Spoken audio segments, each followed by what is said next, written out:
ഇങ്ങനെ ഒരു അബദ്ധം ആർക്ക് സംഭവിക്കാതിരിക്കാൻ വേണ്ടിയും അതീവ വിഷമത്തോടും കൂടിയാണ് ഞാൻ ഇങ്ങനെ ഒരു വീഡിയോ ചെയ്യുന്നത്. കാരണം നമ്മൾ നമ്മുടെ 100% കൊടുത്ത് അത്രയും ഇഷ്ടത്തോടെ ഒരു കാര്യം ചെയ്തിട്ട് അത് ദുരന്തമായി പോകുന്ന ഒരു അവസ്ഥ ആർക്കും ഉണ്ടാവാതിരിക്കട്ടെ. ക്രാഫ്റ്റിന്റെ വട്ട് കയറിയിട്ട് ഞാൻ വാങ്ങി വെച്ചിട്ടുള്ള കുറേയധികം മോൾഡുകളിൽ നിന്നും 5 മോൾഡ് ഞാൻ എടുത്തു വെച്ചിട്ടുണ്ട്. ഇതുകൂടാതെ 2 വർഷത്തിന് മുമ്പ് ഞാൻ വാങ്ങി വെച്ചിട്ടുള്ള ക്ലേ ആണ് ഇപ്പൊ ഞാൻ എടുത്തിട്ടുള്ളത്. കാരണം ഞാൻ മുമ്പ് പറഞ്ഞതുപോലെ എന്റെ പ്രഗ്നൻസിക്ക് മുൻപേ ആണ് ഞാൻ ക്ലേ ആർട്ട് ഒക്കെ ചെയ്തിട്ടുള്ളത്. പക്ഷെ ഈ ക്ലേ അടിപൊളിയാണ്. ഇത് ഇതുവരെ കട്ടിയായി പോയിട്ടില്ല എന്നുള്ളതാണ് സത്യം. അങ്ങനെ ഞാൻ ആ ക്ലേ എല്ലാം ഈ കാണുന്ന മോൾഡിലേക്ക് കുത്തിക്കയറ്റി വെക്കുകയാണ്. പെയിന്റ് ബ്രഷ് തുടങ്ങിയ ക്ലേ മോഡലിങ്ങിലുള്ള എക്യുപ്മെന്റ്സ് വരെ എന്റെ കയ്യിലുണ്ടെന്ന് നിങ്ങൾക്ക് മനസ്സിലായല്ലോ. അതാണ് എന്റെ ആ കണ്ട മഞ്ഞ പേഴ്സ്. അതിൽ നിന്നുള്ള സാധനങ്ങളെല്ലാം എടുത്ത് ക്ലേ മൊത്തമായിട്ട് ഇതിനുള്ളിൽ കുത്തിക്കയറ്റി വെച്ചിട്ടുണ്ട്.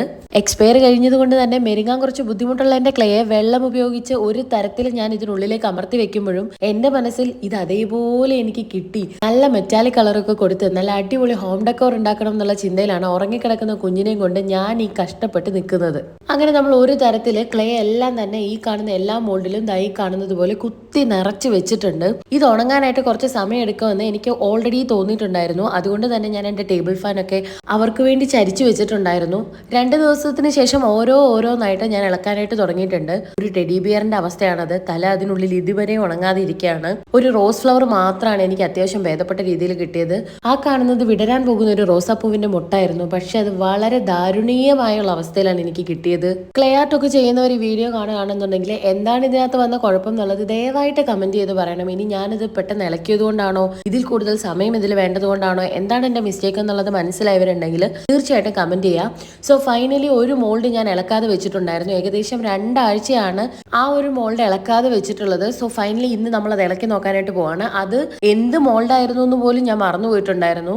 അതും ഒരു ടെഡി ബിയറിന്റെ മോളാണെന്ന് മോൾ ഭാഗം ഇളക്കിയപ്പോൾ മനസ്സിലായിട്ടുണ്ട്. പകുതി വരെ ഇളക്കിയപ്പോൾ എനിക്ക് ഭയങ്കര സന്തോഷമായിരുന്നു. കാരണം ആ ഭാഗമൊക്കെ ഉണങ്ങി വന്നിട്ടുണ്ടായിരുന്നു. ബാക്കി എന്റെ ഹസ്ബൻഡിന്റെ ഹെൽപ്പോട് കൂടി ഇളക്കിയപ്പോഴാണ് ആ സത്യം എനിക്ക് മനസ്സിലായത്. അതിന്റെയും തലഭാഗം വൻ ദുരന്തമായിരുന്നു. ഇതിന്റെ കുഴപ്പം എന്താണെന്ന് ഇതുവരെ എനിക്ക് മനസ്സിലാവാത്തത് കൊണ്ടും ഞാനിതിൽ നിന്നും പിന്തിരിയാൻ തയ്യാറല്ലാത്തത് കൊണ്ടും ഉടൻ തന്നെ ഒരു എയർ ഡ്രൈഡ് ക്ലേ നമ്മൾ വാങ്ങിയിട്ടുണ്ട്. അത് വെച്ചിട്ട് നോക്കണം. അതേപോലെ തന്നെ ഞാൻ കുറച്ച് വാക്സ് വാങ്ങിയിട്ടുണ്ട്. അപ്പോൾ അടുത്ത പരീക്ഷണത്തിനുള്ള സാധനങ്ങളൊക്കെ അടുപ്പിച്ച് വെച്ചിട്ടുണ്ടെങ്കിൽ പോലും ഈ സാധനം എനിക്ക് ഭയങ്കര വിഷമായി പോയി. ചില്ലറ സ്വപ്നങ്ങളല്ലല്ലോ നമ്മൾ കണ്ടുകൂട്ടിയത്. അങ്ങനെ നമ്മൾ ഉണ്ടാക്കിയെടുത്തിട്ടുള്ള ക്ലേ മോഡലിൽ ഏകദേശം ഒന്ന് സെറ്റ് ആയത് അവസാനത്തെ ടെഡി ബിയർ തന്നെയാണ്. എനിക്ക് ഇപ്പൊ തോന്നുന്നു കുറച്ചു നേരം കൂടെ കാത്തിരുന്നുവെങ്കിൽ ഇത് കറക്റ്റ് ആയിട്ട് വന്നിട്ടുണ്ടായേനെ. അപ്പൊ അത്രേ ഉള്ളൂ. നമ്മുടെ ചാനൽ ആദ്യമേ കാണുന്നവർ ചാനൽ സബ്സ്ക്രൈബ് ചെയ്യാനും ഷെയർ ചെയ്യാനും ലൈക്ക് ചെയ്യാനും കമന്റ് ചെയ്യാനും മറക്കരുത്. താങ്ക്